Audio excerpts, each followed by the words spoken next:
to another installment of the 706, in which four movie fiends are set out to discover the 706 greatest films of all time. I'm your host, Anthony, after a long hiatus, and we are in order of the people who've read the most Colleen Hoover books in their life, from most to least, starting with Tony. Hi guys, I gotta say, It Ends With Us is probably her most overrated work, but still a masterpiece in its own right. And Kirk.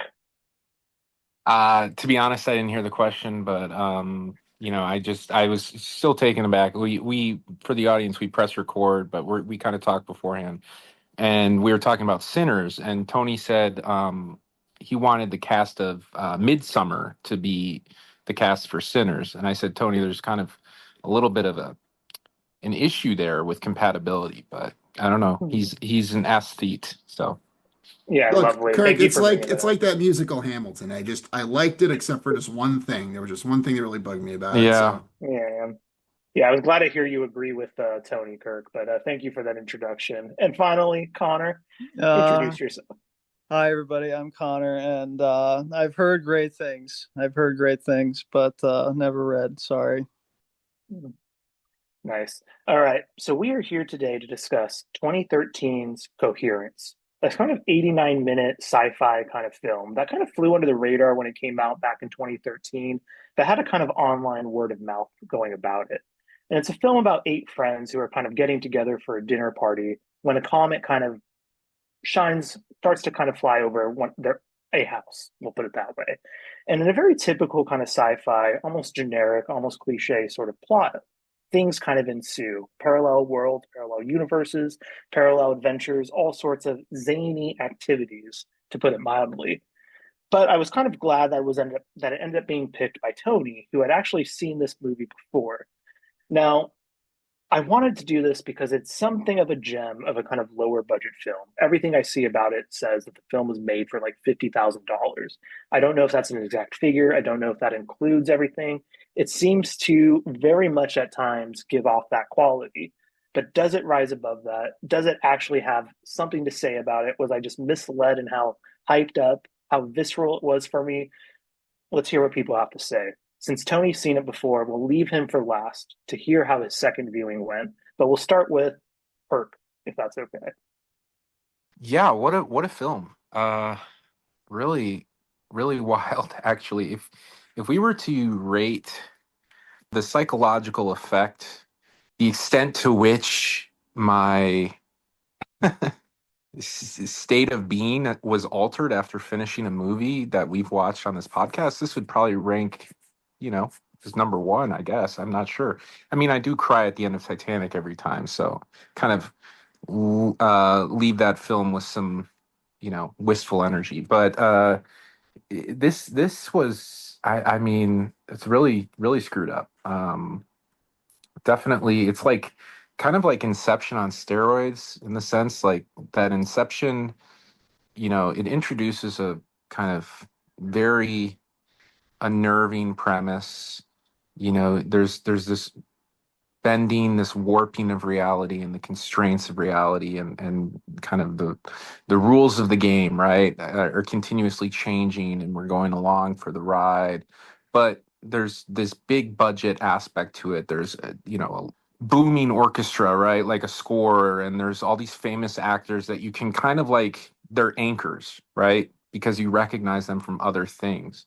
And there's just a lot of money put into the visual effects, so you're kind of distracted by those. But this, you're really kind of stuck with the central, thought, the central thesis, I guess, or the tenet of the foundational structure of the film is basically that, what if the many worlds theory did exist, and how would that feel for people? How would they react in this type of situation if it were to like confront us and it weren't so abstract?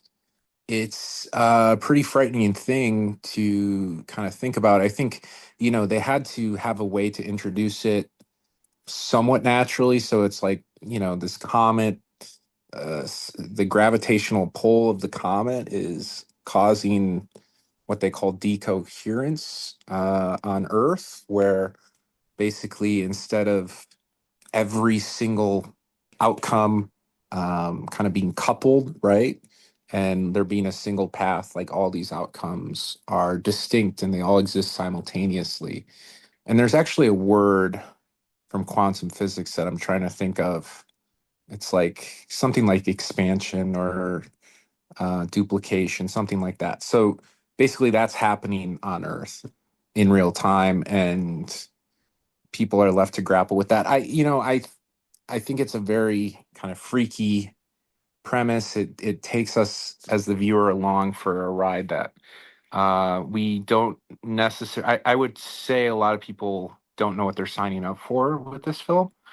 It can feel a little even violating at times, just because they really capture that feeling of normality at the beginning, like this, kind of mundane dinner party, kind of banal conversations happenings, and then slowly but surely the stakes get raised, and things begin to change.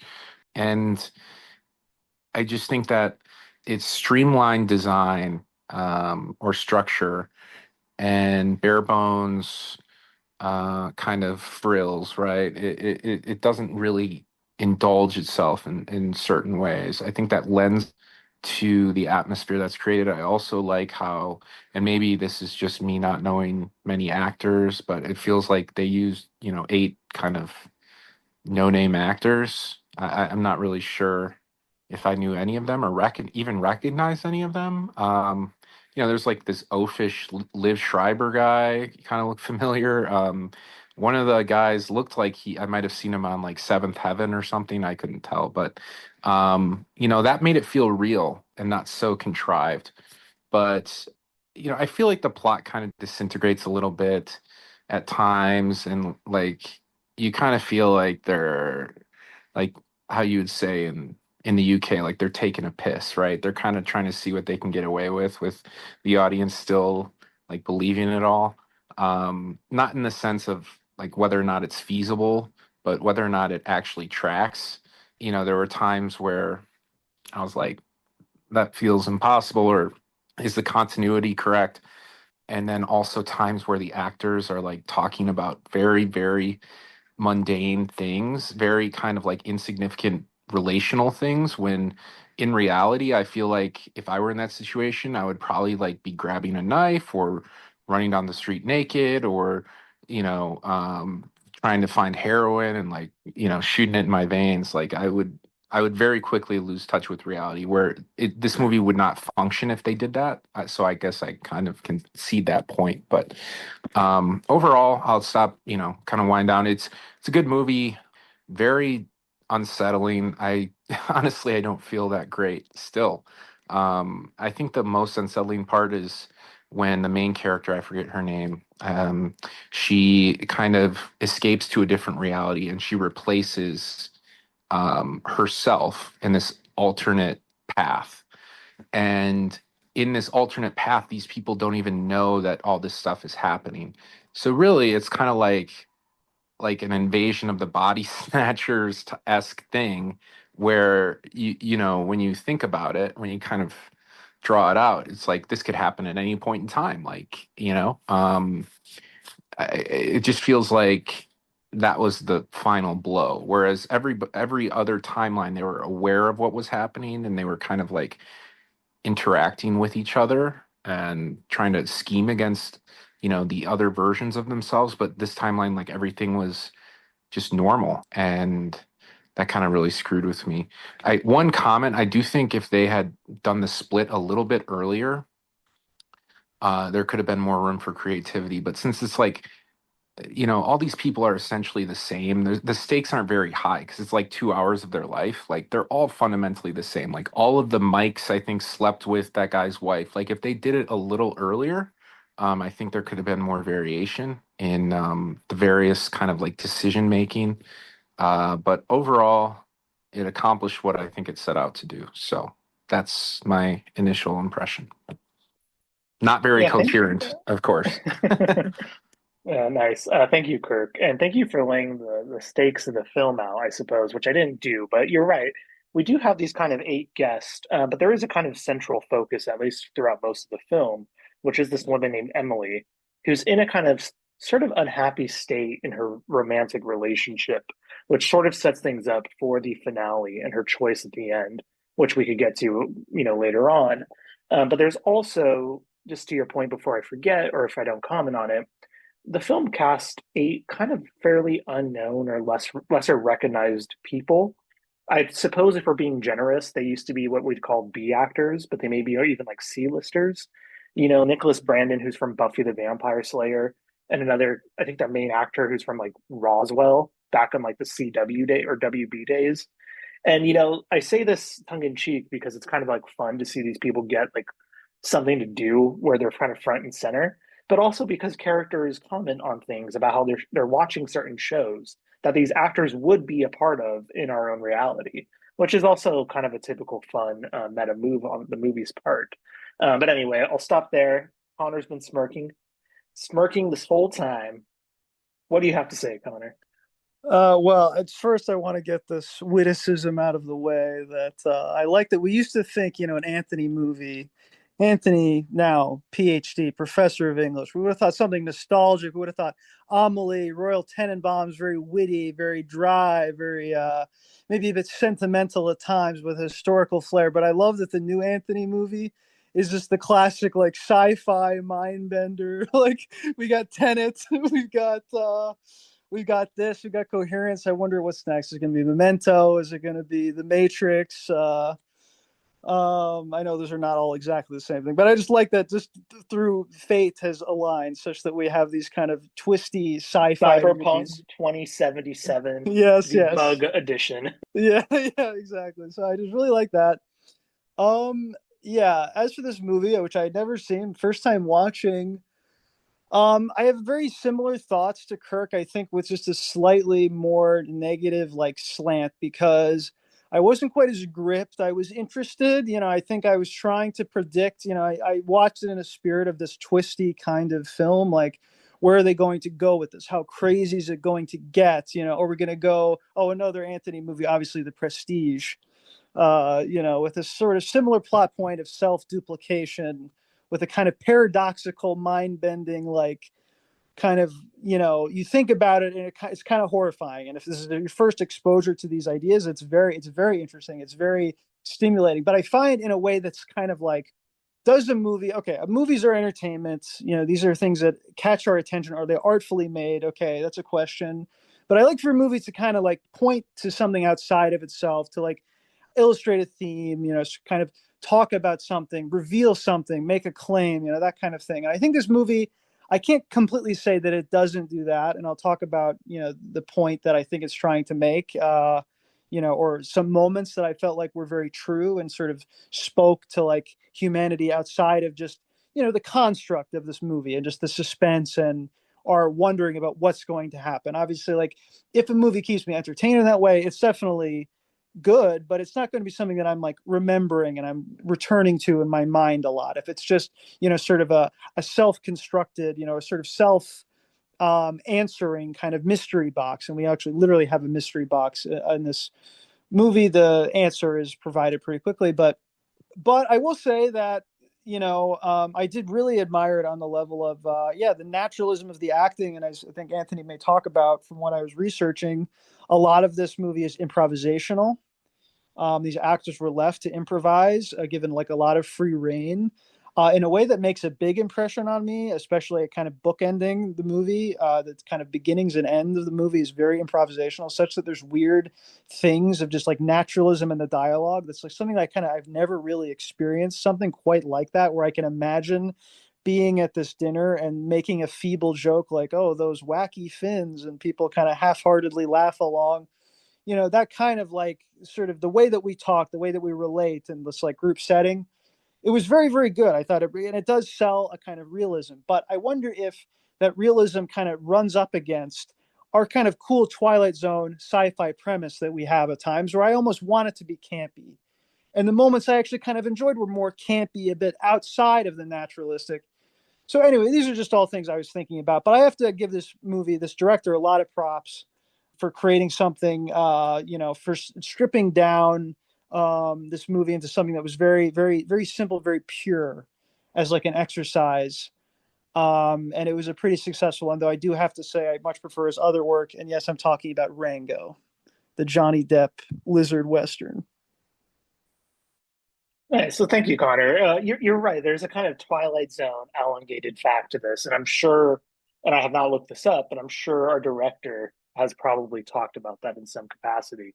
I will also just say what's fascinating to me is that this guy has pretty much not directed anything else, as far as I could see. He has a story credit on another film that looks like a. I have not seen it. It looks like a Blumhouse style horror movie from a few years later with Natalie Dormer, I think. Can't remember what it's called.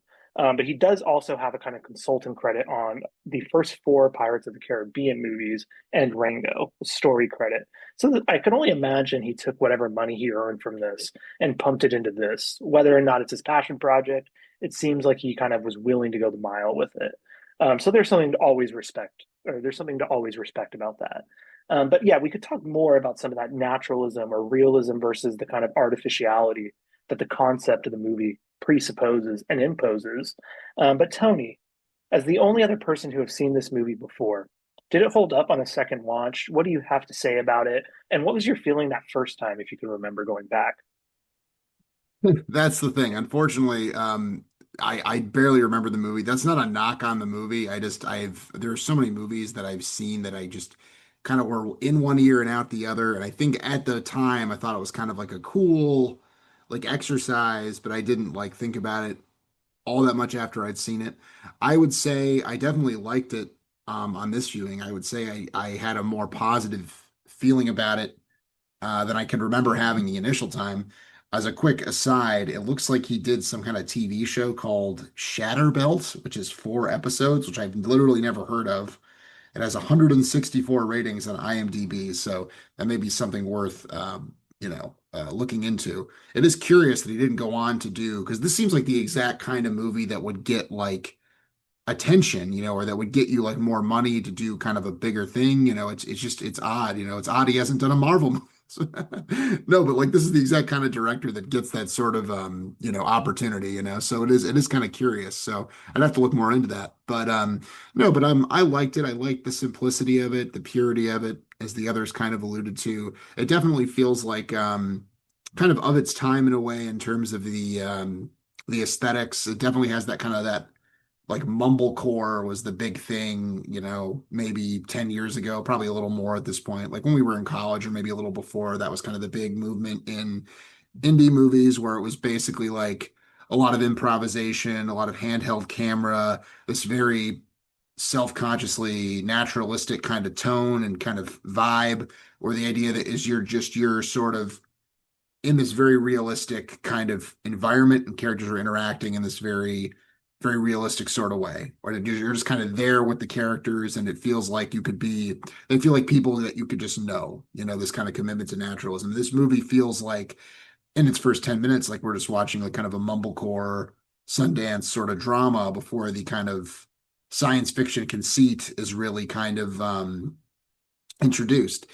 Now, I think the movie's definitely successful in terms of kind of exploring this idea and exploring some of the kind of cool potential of it. I think there's some very like cool and kind of chilling moments. The two that come to mind for me that made the biggest impact on this viewing were one where I think M is her name, our main character is outside and she has kind of an affectionate moment with her significant other before she realizes that this is not the guy, this is not her version of him. This is one of the other, a guy from the other universe. And there's this moment of kind of mutual recognition or mutual realization that's very unsettling. And I believe that's the first moment in the movie that such a moment happens where we see a character that we are aware. We now find out later on that two of the guys were not who they thought they were earlier in the movie. But at this point in the movie, this is the first time that we are aware that two of the mismatched people. If you've seen the movie, you know exactly what I'm talking about. It's hard to explain, but basically the version of her significant other from one of the other houses, one of the other realities is before her. And then later in the movie, sort of the reveal with the numbers where she realizes we find out kind of what the box was about, and then we realize that there are in fact, possibly an infinite number of these houses or these realities, untold millions of them, and you could be from any one of them. And going through this, black space that's kind of alluded to a few times, sort of could put you in any one of them, which creates this feeling of kind of dread and kind of hopelessness and kind of this sense of insignificance in the viewer, that there's this kind of vastness. It's actually a very cool moment because it's such a small budget movie. You can tell they shot it in basically one house, with no name actors, and you can feel that the movie is very cheap. And I don't mean that in a pejorative way when I say cheap. It was a shoestring budget, but that movie just in your head can allude to so much more that makes the movie feel so much bigger and so much kind of grander than what's actually been put on screen. So it's a very effective moment, and it's also kind of a creepy moment in the way that the previous one was. So I think the movie's very good at getting your mind to kind of think about these ideas, and it leaves that kind of unsettling feeling in your stomach. The movie that reminded me the most of, I think, actually was Primer. If you guys have seen Primer, just in terms of the shoestring budget, Primer just a micro budget time travel movie from I think '99 or early 2000. It's like late '90s, early 2000s, maybe early 2000s. Oh four, oh four, Oh, I think. four. Okay, thank Four, you. Yeah, yeah. and it's Shane Carruth, who has since been revealed to be kind of a not a great guy, but it is kind of a mind-bendy, super small movie, and it has the kind of the same feeling as this movie a little bit. This movie is much easier to follow than Primer, which is notoriously difficult to follow without like a diagram in front of you. Um, I guess to me, like my reservation about this movie is more like I don't know if the scale of the movie is 100% perfectly calibrated. It feels like something that could be either expanded or it's something that almost could have been like a short film. As is, it feels like almost like we're getting this, like the screenplay to me is not perfectly tightly written in a way that a movie like this, I think, should be, I guess. Like I feel like there is a little bit of slack. There are some scenes that maybe go on a little too long. It feels like there was maybe it almost feels like there were either things they could have done that they didn't, or there are things they didn't need to do. I don't know, I'm not explaining it very well, but it didn't feel like the perfect slice of this concept that could be explored as best as it could have. Instead, it's basically a 90-minute exercise or exploration of this very interesting concept, but I think ends in kind of a cool way where M basically murders her other self so she can slide into her life. I think that's a good way for the movie to end. And then the final moment with the phone call is a good kind of chilling capper to it all. So I think it's a cool movie. I think it's an interesting movie. I admire it a lot. I love micro budget films and movies that just with a cool idea and some gumption, they're able to really get a lot of mileage out of. I don't know if it's like my favorite version of this kind of thing necessarily, but I'm open to being warmed up to it, I guess. Yeah, thank you. I am curious what your favorite version of this type of movie is, and if you actually have a title to reference down the road or when we get back. But I'll just say is, I'm glad you brought up Shane Carruth, because I kept thinking of that as you were talking in the beginning about how it's kind of surprising this guy didn't get picked up for a kind of larger scale project or even just a kind of 20, $30 million film at this time. I kept thinking of other movies at this time on a similar kind of scale of budget. I kept thinking of Sean Baker and Tangerine, which came out just a couple years later, 100,000. If I remember that budget, shot an iPhone famously, then gets picked up, Sean Baker to do kind of not big budget, but certainly a more established studio type fare down the road in just a few years. I also thought of Chronicle, which is a much, much more high budget film than this, of course. But of course, Josh Train gets picked up for Fantastic Four, the kind of famed doomed film version at that time. But people like Shane Carruth and people like our director of Coherence never seem to get that opportunity. I don't know if it's like Shane Carruth and that it's much personal based and that it's his personality, if it's something else going on behind the scenes, if those opportunities just didn't come. It's kind of interesting question to sort of ask because this was that period where these type of things were going, or these type of filmmakers were going on to bigger and brighter projects, or certainly more backed studio fair projects, blockbuster esque. Anyway, but I bring all that up because it's just surprising to me that he hasn't done it, and he seems to be able to prove himself on a shoestring like this. Anyway, so I bring all this up to say is everyone I think has had things that I feel similarly about. Maybe I'm a bit more positive than each single person's positive things, and maybe I'm a bit more willing to forgive some of the negative qualities each person pointed out. We've talked about this like an elongated Twilight Zone episode. It is 100% that. And it might be better served by being 10, 15 minutes shorter for all I know. However, I still feel the film itself flows pretty quickly.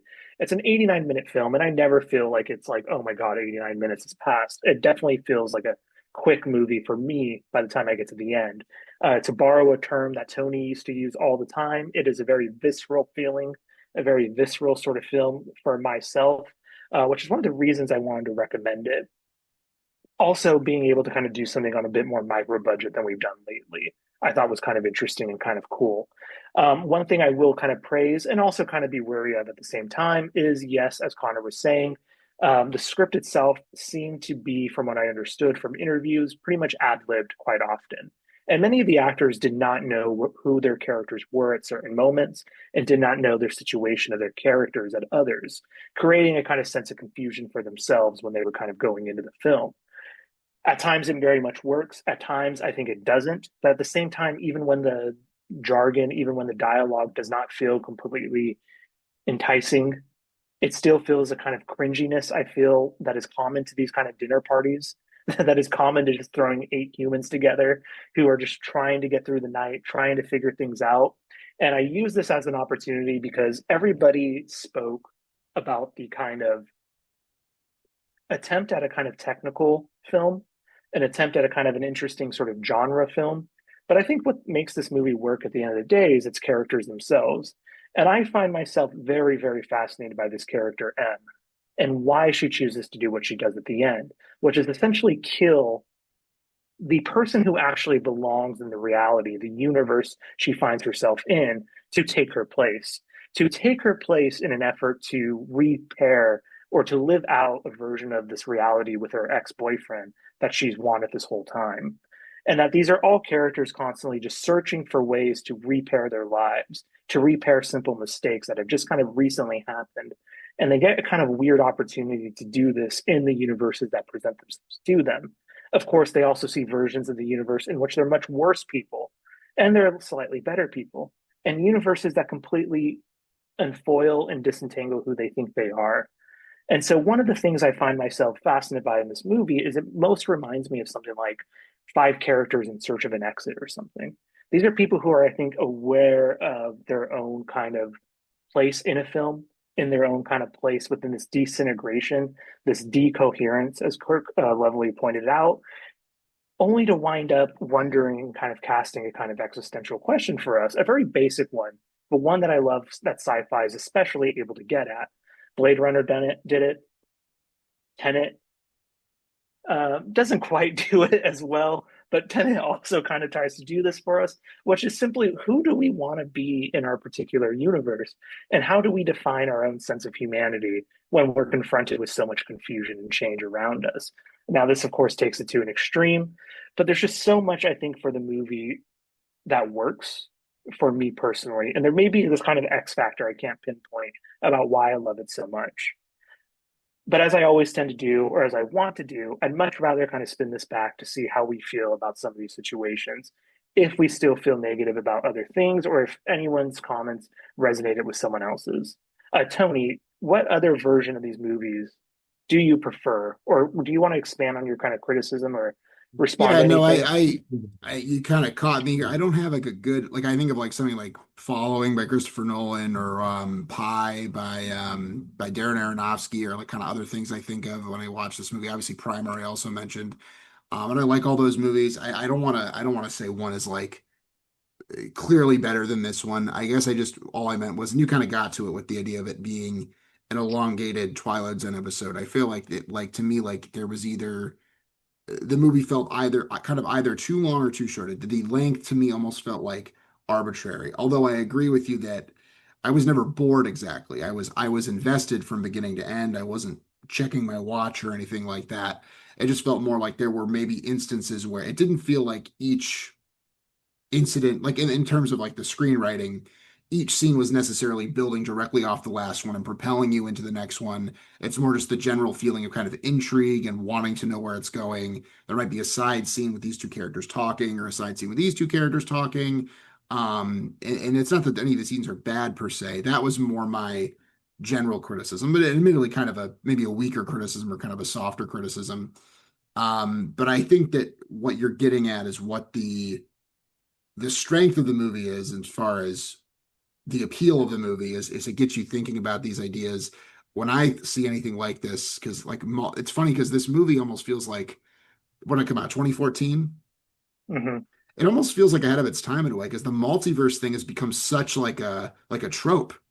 I feel like Hmm. with like Rick and Morty and like Everything Everywhere All at Once and like the Marvel movies, like the multiverse like idea is such like a it's so in vogue, or maybe not now, I don't know, but at least it certainly has been in vogue for the past, half decade or more of film and television. So it's kind of interesting that this movie, I wonder if it's because this movie was like seen by a lot of people and like those ideas percolated, or more that it's just something's in the water. And that's an interesting thing to kind of think about. But where it gets me thinking about always is just the idea of like what makes us us and like free will and like, there's that great montage toward the end of the movie where she's basically looking at a buffet of possible universes. She keeps entering this black space and seeing, which by the way, the black space, there's this great little touch in the editing throughout the movie where you'll get these abrupt cuts to black, which is sort of you wonder as you're watching the movie, what exactly is this about? It's sort of like a little bit of foreshadowing in the editing of the idea of like almost like we're going out of this universe and going into another universe, which is kind of a cool, subtle touch. But anyway, she's going in and out of this black space and she's looking into the different houses and she sees like there's one particular shot of two of the men, I don't remember any of the characters' names, and they're like bound and gagged, and it's Hmm. like sort of this like very dark little window into this other possible world. And it's like, what happened in that house? Is that later? Is that just later in the night? Had she stayed in the other house, would it eventually have gotten to that point?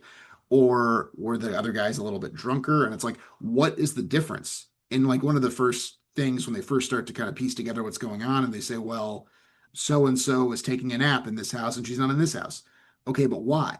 Why is she taking a nap? Well, maybe she had a drink. Why did she have a drink? You know what I mean? These are the sort of things that I always bothers me about like the whole problem of like free will or determinism, or what does it mean to, you know, could there be multiple universes, and what version of me exists in another universe? How would it be different? What would make the difference?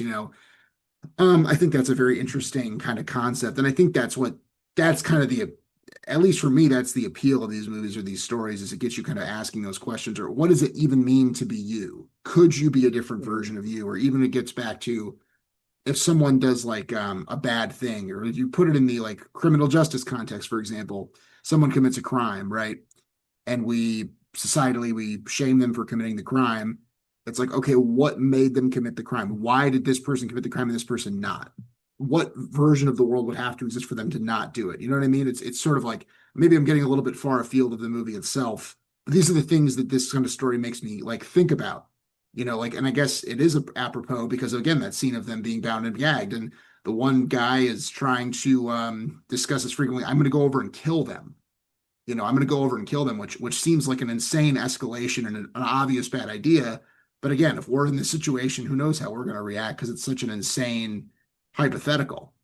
But it's like, why would one person choose to go and kill another person, and one person would say, like, no, let's be more passive, let's be, so, and I don't know if the movie answers that question. I don't know if a movie, frankly, really can answer that question, but it's at least important. I think it's important to at least think about when we're talking about how we evaluate and judge certain situations in the real world.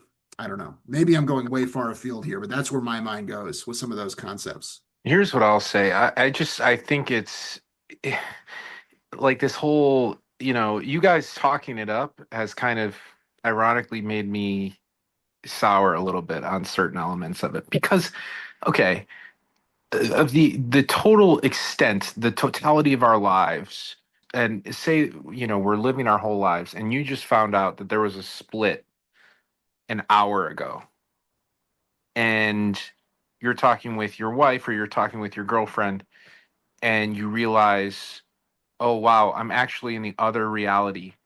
It's still your fucking girlfriend. It's still your wife.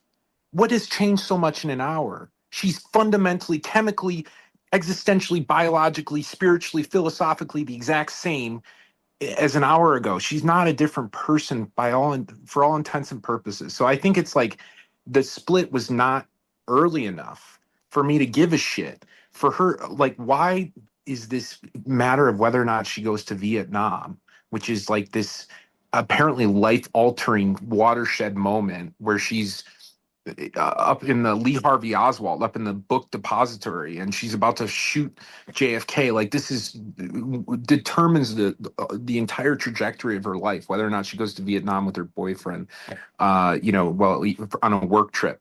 Like, why is that the determining thing? It should be like, if I were to make this movie now in retrospect, and this is me, what is what does that guy always say? Joseph Anderson. He says it's an analysis, not a critique. So if we're analyzing this and we're thinking about how to perhaps adjust it or tweak it, I would make it so that this is like, a car accident happened. There was a split like right in the middle of something like that, or like a plane crash, or almost like remember that movie with Jake Gyllenhaal where he's on a train. Source Um, code? Source Code, yeah, in like suburban, or he's heading on a train into Chicago, something like that, where the ramifications are actually big. Like, honestly, what does it matter what reality you end up in? Because fundamentally, everything is essentially the exact same. And I would love to hear a rebuttal to that. But I don't think my argument necessarily even addresses or attempts to address the fact that like why are people making different choices in the different realities, but I think they all are the same people. And another movie that came into mind, you asked Tony about movies, was Another Earth. I think there's a very similar feeling of like having like a mirror presented back to you, and like, or feeling like you're kind of being duplicated, or there's somebody invading your space of who you thought you were, kind of the sanctity of the self, right? Also just kind of vibes wise, at least at the beginning, and in terms of like how you feel something is amiss, like The Invitation. I thought there was a little bit of that, and I wonder if The Invitation kind of took some of at least the original kind of dinner party, isolated house nighttime premise. But anyways, that's my main complaint with the film, is like the stakes in terms of like choosing which reality to end up in don't necessarily matter as much as they could. But maybe the point is that we make it, even though it shouldn't matter, because it's like just a dinner party and it's whether or not you ate like potatoes or you ate string beans. It's actually that we make it into something more because we're fickle creatures and we want to one up ourselves or one up each other. I don't know, or it's like we can't stand looking in the mirror. I'm still working through it. I think Connor, you wanted to touch on this philosophical element as well, and I don't know, but take it wherever you want. Sorry for interrupting. I just had to add my 2 cents. No, no worries. Let me go to Connor too, just to see if he has anything to say in a second. But I'll comment on two or three quick things. One, you brought up that car crash idea, Kirk, and I have to bring this up. One of the greatest shows to touch on this subject is called Awake with Jason Isaacs from the recent season of The White Lotus. And it's a show in which this character is in a car accident and he wakes up in two realities. When he wakes up in one, his wife has survived. And when he goes to bed, he wakes up in another reality in which his son survived. And in each reality, the other family member has died. And he can't quite figure out if one's real or one's fake, only to come to the realization with his therapist that he has to choose a reality. He can't just keep going back and forth. It's a fascinating version that may be a little bit more of the emotional toil that you kind of want, Kirk. So I just got to bring that up. It was kind of a famously like canceled show, but it does end with a full storyline in one season. But number two, I was going to bring this up with Tony, brought up the multiverse thing. You're right, though, on one hand, that like it's become so kind of common day with like every media property you think of, from like, I don't know, the Alan Wake video game Remedy universe to Everything Everywhere All at Once, the Spider-Man across the universe. And I was thinking, you're right, that this did feel kind of a little bit early in that kind of trend, but then Kirk brought up Another Earth, which has that kind of version. Bioshock Infinite was also doing this a year before. So all of a sudden, it's like, I guess we're used to hearing about this as like a theory for people who want to escape or want to think about our kind of common day Trumpian kind of moment, COVID and post COVID moment as a different reality where these things didn't exist. But it was already there in these kind of late Obama years, which is kind of fascinating to think about on a cultural level, right? So as much as the movie makes us think about our inner human self, our inner human lives, it also kind of forces us to think trend wise, our kind of broader culture, if you want to go that route. But anyway, my final point, and then I'll go to Connor finally, is to Kirk's message about why it should have it should have started sooner. The split. It is my understanding of the film, but I don't know if anyone saw this. Is that when the comet truly comes up, is like the height of a kind of decoherence. But I think from the start of the movie, the split has already happened. These characters are not actually the characters that our main kind of leads who are walking us through expect. And that's what's creating a kind of extra level of confusion. There's a few different early moments, meta question wise, and incidents with the clothes and other kind of fabric that give us a way that people have already changed and shifted, which I don't know if that affects or changes anything for you, Kirk. That's just one thing that came up to me. Come back to that idea in a second. Connor, did you have any response to Kirk or any of the things that we've talked about? Well, I was just thinking, this is all super interesting. I'd love to be able to explain how Obama creates the multiverse obsession and the nature of the state, bourgeois identity of whatever. But anyway, but basically, I just want to get to like kind of what I want to get at. And I think Kirk pointed this out, kind of like was getting at this. Okay, again, maybe you guys aren't arguing this. Okay, we can kind of play around. The movie can stoke our thought about what would be this, what would be that. Do we have free will? Kind of asking like broad philosophical questions, okay? But questions that we'll never answer because they're kind of unanswerable. But a movie can say something it can make a claim, it can give us an image, it can give us a feeling. In other words, it can not just ask a question, but it can kind of give us an answer. It can kind of say something. It can give us an idea.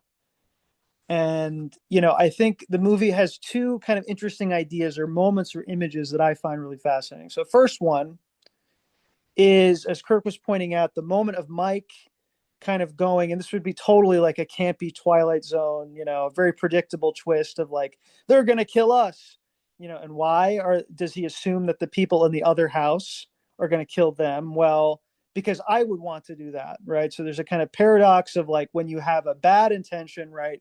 You see the bad intentions in others, you project onto others.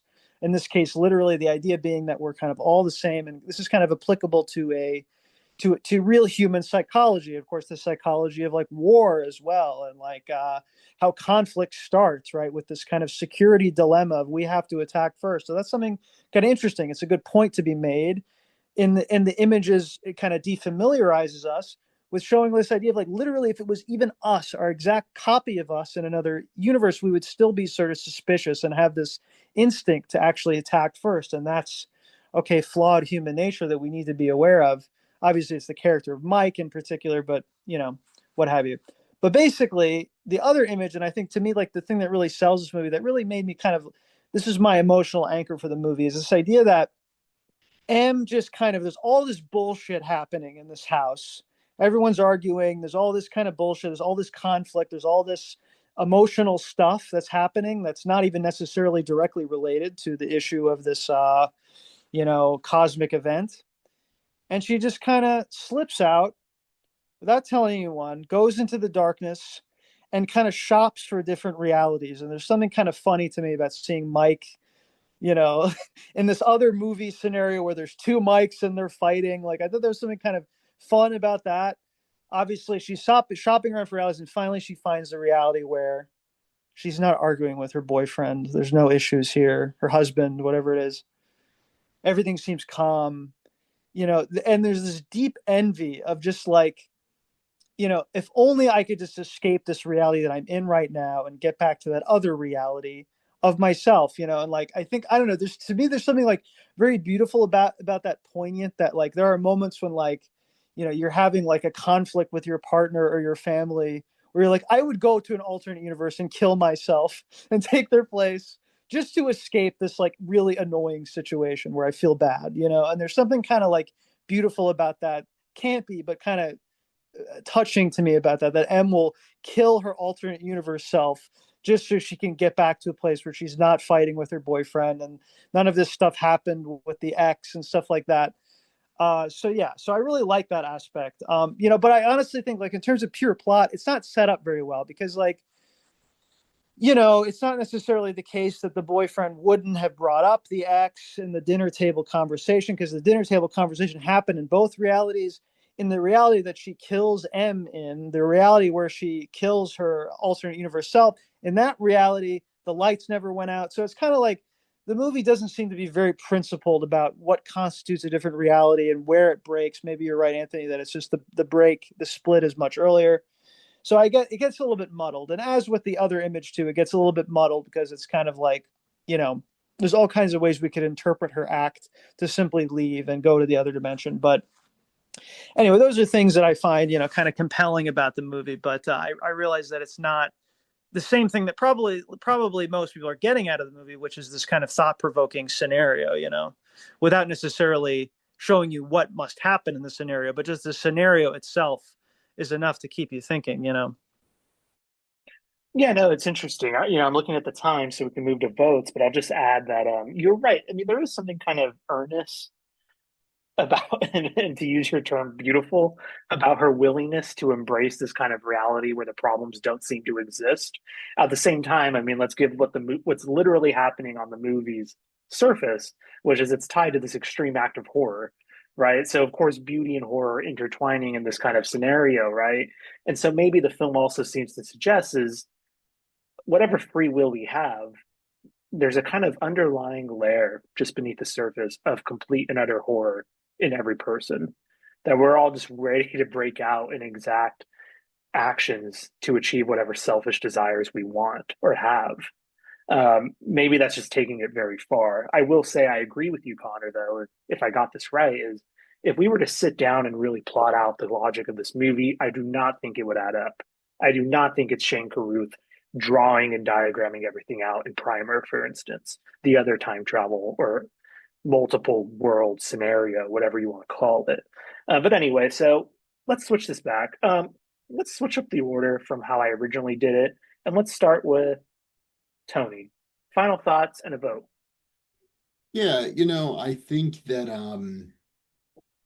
whatever reservations I might have, I think they're kind of soft reservations. I like the movie. I think it's still, even if there are kind of a lot of examples of this sort of multiverse concept or whatever, I think this kind of micro budget take on it is well done. I like the fusion of kind of the indie kind of handcrafted style with the sci-fi concepts. I think the way that the movie gets your mind working and kind of expands itself in your mind and feels bigger than it really is a cool trick. I think it uses a lot of tools at its disposal to create the effect that it's going for. And this is the exact kind of movie that like I like to see and that I wish there were more of. So I can't. I think I have to give it a. I give it a chub yes, a mid yes. So it was Kirk didn't like that one. Half-mast. A cool, hilarious, undeserved. I don't know. I don't know where else. So yeah. All right, well, thanks, Tony. I guess let's let's go to Connor next, and then we'll go Kirk. Okay, I see Anthony is using his political strategery here. I've warmed up a little bit to the movie as we've discussed it. Though Anthony kind of conceded the plot doesn't work, I think we can kind of forgive that on the level of like, yes, it's so much as improv and Yeah, I just think maybe he emphasizes certain things he didn't have to, and doesn't explore things that he might have explored otherwise. Overall, it didn't like grip me in the same visceral way. In fact, I became kind of self-conscious about the idea of like this the shaky cam, and I was starting to get a little bit annoyed by it. And any dramatic moment, this camera starts shaking, like this handheld camera, which was kind of a trend at the time, I believe. So I became a little bit like, I think I had this distance from the kind of the viscerality of the movie, but I did enjoy aspects of it.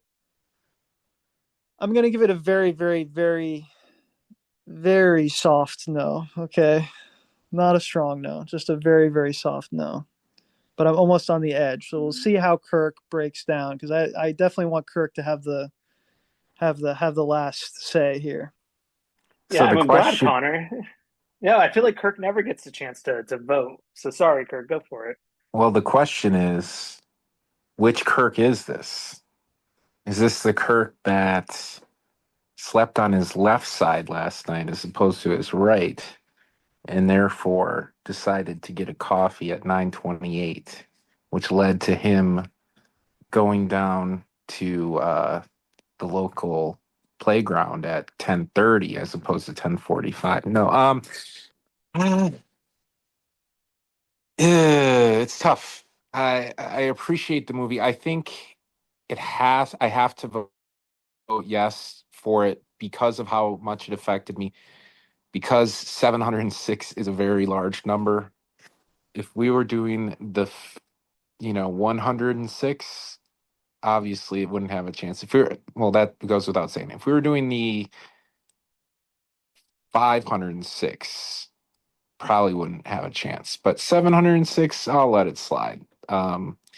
Why not? It's very creative, and if it were created in 2000, I don't know, 2022, it wouldn't necessarily be as creative. So I think the fact that it came out when it did feels like it was a little bit of a progenitor in the space, even though it's surely recycling very, old sci-fi tropes, but just kind of putting it into this format, updating it for the 21st century. You got to give it credit.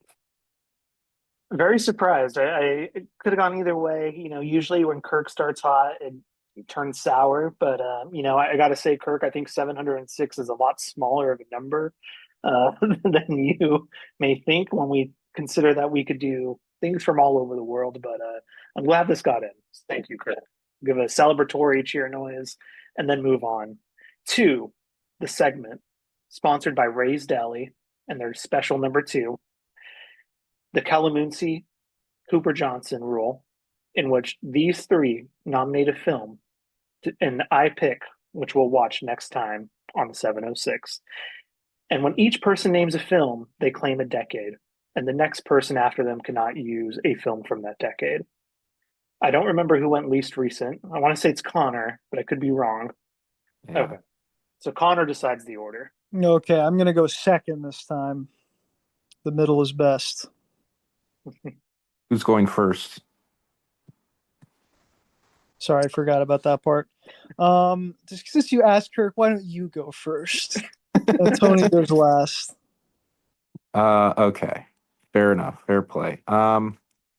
So I am going to bring us back to a director that I very famously excoriated for his pretension back when we were in the West Village.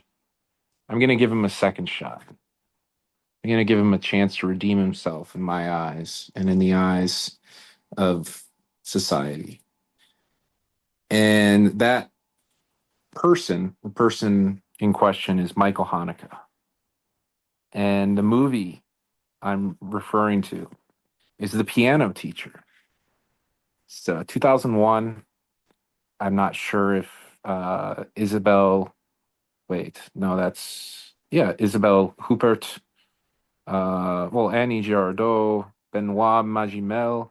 There's a number of foreign actors. It's a movie that takes place in Vienna, oddly enough, because everybody's speaking French in this movie. It's a French film about a very high strung, uptight, reserved, repressed piano instructor with an overbearing mother with whom she lives. This, I don't know, 30, 40 something year old woman living with her mother. I think they even sleep in the same bed. And she takes on a new student with whom sparks begin to fly, and some social mores are questioned and set alight. And the movie takes various twists and turns. There are some scenes that are just utterly repulsive, and others that are, kind of lurid, and others that are very sad. And I don't know. It's a movie that really kind of stretches the emotional bandwidth that you come into the film with. I think it's really well done, and it does have a certain craft, artfulness, or an eye for the craft that I know you appreciate, Anthony, and then generally everybody on this panel does as well. So that's my choice. 2001. Very romantic film, Kirk. Connor, what do you got? Fascinating that Kurt recommended a Hanukkah. Well, for me, Drat, I was going to suggest the next logical Anthony film, Donnie Darko. But instead, that's also 2001, I think. And so I have to default to the old style of Anthony movie. And yes, I'm talking about a golden age Hollywood film, a thriller, an erotic thriller, you might say. Though don't get your don't get your hopes up. Okay, it's from 1946. It's The Postman Always Rings Twice. Again, James M. Cain. We didn't do it. No, we haven't. Have we done it? We haven't done it. Is that what you're about to say, Kirk? I've definitely recommended it many times, but yes, it's The Postman Always Rings Twice. Again, based on a James M. Cain story, which we've discussed before. But this is starring John Garfield, I forgot this guy's name, and Lana Turner in an unforgettable femme fatale role.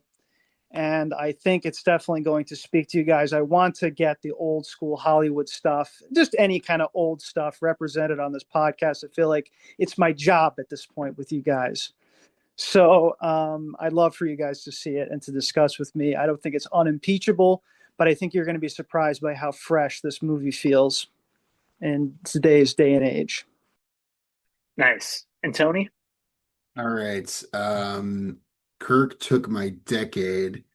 I think I'm going to split the difference here and go with 1970s. This is Ken Russell's 1971, often called a horror film, and I suppose I'd agree to that, even though it's not really your conventional horror film. It's called The Devils, which is a movie that has a lot to do with religion, a lot to do with faith. There's a lot of kind of satanic and blasphemous imagery, a lot of nuns masturbating and so forth. But this is a movie that's actually and it is kind of a Tony movie in the sense that it is kind of heavy, it is kind of emotionally intense, it is brutal in its way. It's a movie that was kind of very controversial when it was released, as you can imagine. I believe it was initially rated X. I'd have to check that, but I think when the X rating was still a thing, it did get that designation, which is obviously a bit of a kiss of death commercially. But this is a movie basically. It's set in France in is it the 17th century? Okay, 17th century in France. And Oliver Reed is the lead actor, and he basically plays a priest who is basically like the kind of the mayor of sorts of this village. And the cardinal wants to basically come in and bring the village under his control, and he's defending the village. So they resort to some kind of blackmail and accusations of witchcraft to kind of bring him down and get basically bend the village to their will. So there's a lot of insights about kind of power and about politics and hypocrisy, but also faith. And just an amazing movie, a lot of incredible imagery, a lot of great color. It is a horror film in a sense, but it also is a movie that to me has some very powerful and sort of almost positive takeaways. Like to me, this is a movie that is at the end of the day, as kind of satanic and evil as this movie appears in terms of its imagery, is kind of a movie about faith and what it means to really believe in something and to have faith in a way that's kind of a cool, interesting contrast. But I don't know who all has seen this movie, but it is an absolute must watch if you've not. Yeah, those are all like three like really interesting movies. I was just listening to a podcast with the screenwriter of Ed Wood, Larry, can't think of his last name. And him in the interview were brought up The Devils like multiple times. And that's like not the first time I've heard of this film on like a podcast or just like through a conversation. I haven't seen it, so I'm very interested in watching that film. Kirk's film, I saw a couple years ago actually for the first time. Very, very fascinating movie. Shay calls it the ultimate mother issue movie or mommy issue movie.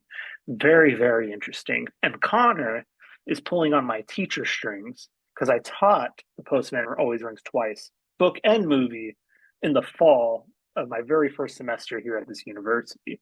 So all very, very interesting choices. I'm all over the place. Quick rebuttals before we wrap up for the night. Kirk. I didn't know Liberty had a film history class. Okay.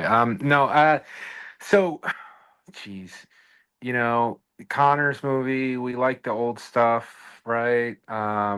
What studio was this? I'm learning about studios now, the eight major players. Do we know what I studio don't it is? actually know, Kirk. I'm not This really too feels like a up on that. Paramount. This is definitely not an MGM. This feels like a Paramount. Yeah, But I don't actually know. I'm not too versed in that aspect, actually.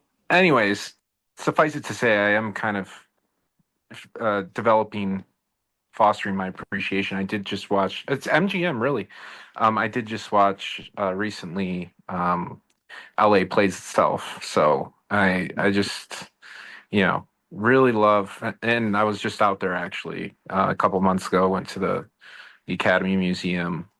Some really great exhibits there. So starting to develop an appreciation. I'm assuming it's kind of that. It's obviously of the studio era and maybe a little late in the game, but still. And sounds like an interesting premise. The fact that you've recommended it so many times, Connor, means it's probably not very like plain Jane. Um, Probably has some nice undulations, twists and turns. The Devils, I hope we don't pick that. I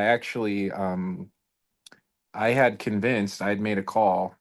I had convinced my friend Bobby Prevost to join us for the next episode. So I don't think, like, from a PR perspective, I don't think he's going to be able to join if that's the choice. That'd be unfortunate. We do have a Midwestern connection. So, and we would have to figure out the time zone. Probably have to start, Vatican City. That's like 6 hours. So, but my movie, what's there to say? When was the last time we did a foreign language film? It's been a while. Let's go across the ocean. Uh, there's a lot. We talk about like meat on the bone. There's a lot of meat here. This is a big old turkey leg. There's a lot to dig into. I think it's incredibly well acted. I love the various metaphors that kind of run through it. The kind of the musical stylings, the rigidity, kind of juxtaposed with the spontaneity, and kind of the obviously the ego versus the id, right? Or the superego versus the id. It operates on many different levels. I think would be valid. But honestly, this probably happens once every four nomination cycles where we have like three really great movies. So I feel like this is probably one of those times. So I don't necessarily envy you, Anthony. Yeah, so I've seen all of these. I don't think you have a bad choice. I'm kind of have a suspicion. I know where Anthony's leading here. I'll do my best anyway. I think The Devils kind of splits the difference. I don't know if you've taught a class on this film too. Maybe that would help me. I don't know, but but I Certainly not at Liberty. probably not. No. But I think it kind of splits the difference. I think it's a movie that is it's very accessible. It's very touchable. It's got a lot of meat on the bones. I think we'll all have a lot to say about it. It's disturbing in its way, but I think ultimately there is like another humanistic, positive core to it.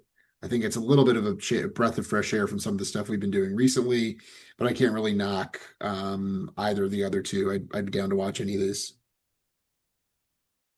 Yeah, it's interesting. I think on some, like, I love going back to the Noir films. On one hand, I would love to Wait, have done Connor like has Kiss. to. Yeah, Oh, you sorry, guys are Connor, go stepping for on it. my rebuttal here. Tony, you Tony skipped you. jumped right out of the Oh, I'm gate with sorry. that one. That's my totally my bad. But let me just say that I think doing a Hanukkah movie, which I'm not familiar with, and I haven't really gone out of my way to get into Hanukkah's oeuvre, though when I do watch him, I have a lot of thoughts. How beautiful it is to kind of have come full circle and have Kirk present us with a Hanukkah movie. I think that means a lot for our pod and our journey. But not like kind of my idea of like a feel good fun movie. Obviously, The Devils isn't either, which I have seen, but definitely I know we can discuss a lot. I think it has a really good. It's. I like what Tony said about it. I'm curious to see his interpretations, but I think think Beguiled. It's kind of that sort of. We have that sort of '70s kind of nasty '70s movie that because of its kind of its imagery it really sticks in your head. It really goes there in a way that a modern movie kind of would not. And it's a very interesting movie, and I'd be very interested to talk about it. But I mean, come on, Anthony. I got Postman Always Rings Twice. I got this classic noir. I have this moment that I would say is for me one of the most erotic, sexy moments ever on film. That gets to me like no kind of like modern explicit kind of imagery could. It's something implications, moments, scenarios, feelings, these kinds of things that Golden Age Hollywood knew how to suggest, how to build this feeling in its audience. And I think that's a lost art, and I think it's something we can really talk about. And also, I've got my pencils ready. I'm polishing my apple. I'm ready for the professor to see what he also thinks of this movie. But yeah. Anyway, I think Yeah, we're very good veering too much rebuttals. into Brazzers territory here. We might want to calm down the I was genre. trying not to say pornography, which is not what I'm talking about. But I mean, like, sort of like not like overtly sexual, but subtly so. Yeah, yeah. There is a scene in The Postman Always Rings Twice. I don't know if this is what you're referring to, but it convinced Frank Sinatra to leave his girl and go after Lana Turner, which is, of course, an anecdote you would have to bring up if we did that episode. Here's the thing: I love to do noir. I love it, the genre. Of course, it's not genre as people like to say, but love that whole era. In some ways, I prefer what I think is a more naturalistic noir, like In a Lonely Place, stylistic too, but or like Kiss Me Deadly, which Connor has brought up many times. I think I have too. Tony, is your film from 1973? 71. 71. I've never been a huge Ken Russell person, so like I feel like His 73 stuff's great. His 71 stuff, not my bag. maybe this would be the one that got me out of it. I was actually thinking of 73. There's a great horror movie called Don't Look Now that Tony needs to give another shot. Um, Kirk, I'd love to do dark, depressing Isabelle Huppert any day of the week. The last time we did a Hanukkah episode, it was one of our best episodes. People praise it, people buy it, people cherish it. But I think I got to do The Postman Always Rings Twice to go back to it. It's just calling to me. And we need to go older. We've been stuck in this kind of 2000s for too long. Actually, we really haven't, but it feels long. So I guess, yeah, I forget what the last one was, but yeah, I mean, we gotta mix it up a little bit. But thank you, Anthony. I will have my AI written essay for you, Professor Anthony. I can't wait to share my thoughts with you. But I'm really glad we'll get the chance to see it. I've wanted to do this one for a long time. yeah, there's a scene I really want to hear what people have to say about. So I'm looking forward to it. And until then, I'll have what she's had.